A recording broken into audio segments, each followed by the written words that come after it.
Hello everybody, and welcome to something new that I am trying. This is going to be an audiobook of sorts because I am going to be going from A to Z of the Django philosophy and what they have on their documentation and read it to you. The reason why I'm doing this is because you should not be listening to other developers whenever you are trying to be an innovator online, especially a Python innovator. You need to be focused on the documentation and the people that are actually creating the framework. So whenever I am looking to innovate, I get some brief resources from social media, from other people that I respect in the industry, but at the end of the day, you need to focus on the people that are actually building what is this amazing product. So with this, I'm going to give some constructive feedback while I am reading this because I have spent some extensive time as a Django developer, and I think I might be able to provide some insight or at least some understanding on how I think about their philosophy and how I implement it in my life. Outside of that, I will also just try to condense this down as much as possible, and this is not my opinion of sorts. The majority of it will be based off of just what they have, and I am going to be reading their documentation from A to Z. So you will be hearing exactly what Django has to say on their philosophy and not just directly on what my philosophy is. And I will separate both of those during this audiobook so that you know which one is my opinion on the philosophy and which one is the actual philosophy of the Django framework. So with that, before we jump into this, I want to give some constructive advice whenever it comes to web development and innovating online. And what I wanted to talk about at the brief start is what browsers you should be using to innovate. And in my opinion, I really do like Opera as a learning browser, and the ability to detach your videos from the browser allow you the ability to free up your operating system so that you can actually innovate and code and watch videos at the same time. It has allowed me the ability to multitask whenever I have limited monitors, and it's just a really good browser to use. But the one that I use to innovate in is Google Chrome, and I use Google Chrome a lot, even probably more. But Google Chrome is amazing for the inspection tools for web development. It's amazing for just trying to figure out what's going on with problems or your design or anything else. So with that, let's jump into this audiobook and let's jump into the philosophies of Django. Django philosophy overall. Loose coupling.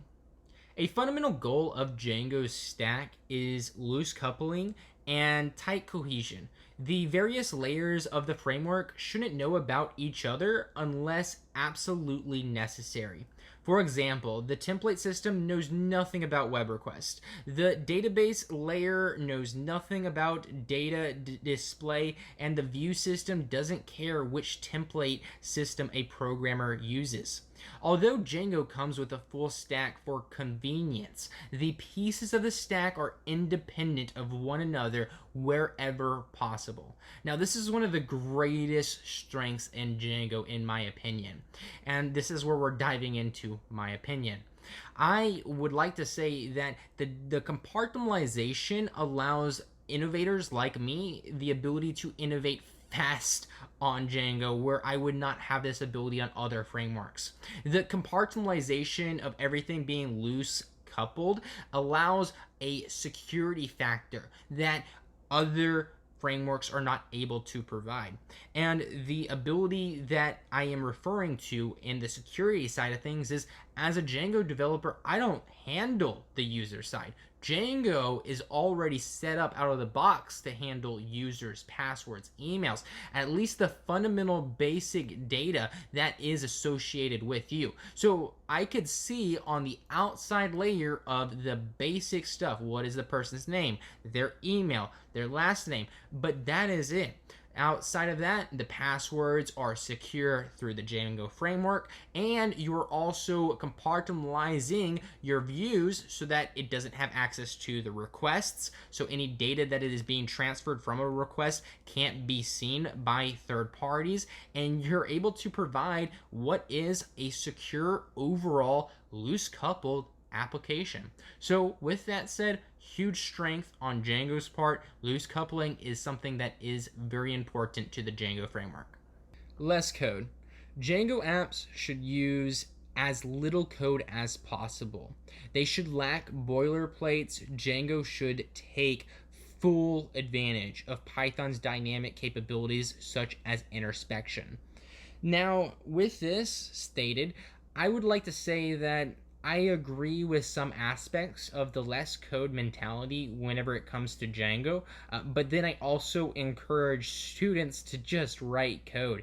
And you can restructure, rebuild from the ground up, and you'll really just do a better job your second round of your Django application. And with that, Django apps are relatively on the view side of things. The code is not that extensive compared to like a Dash application. So overall, I would have to say that this is a true statement. You do write a lot less Python code, and it's more about the design and it's more about the web side of what is easy to just quickly build and innovate with. Quick web development. The point of a web framework in the 21st century is to make the tedious aspects of web development fast. Django should allow for incredibly quick web development. It does, and I don't need to add anything else on that. Don't repeat yourself dry. Every distinct concept or piece of data should live in one and only one place. Redundancy is bad, normalization is good. The framework, within reason, should deduce as much as possible from as little as possible. This is a philosophy that I highly, highly encourage every person to get behind. Learning to automate aspects in your life doesn't need to be a programmer thing, though it is amazing for programmers and the skill set of automation.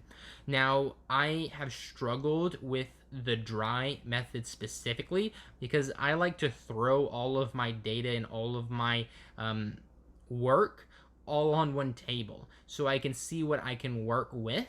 But now that I am restructuring myself to better follow this dry method, I am focused on compartmentalization in the way that the dry method encourages and the framework of Django. So with that, just try to structure tools that allow you to make sure that you are only pulling on data points and one point, but you are extracting as much data as possible or value as possible out of these individual data points or automated systems. Speak the words.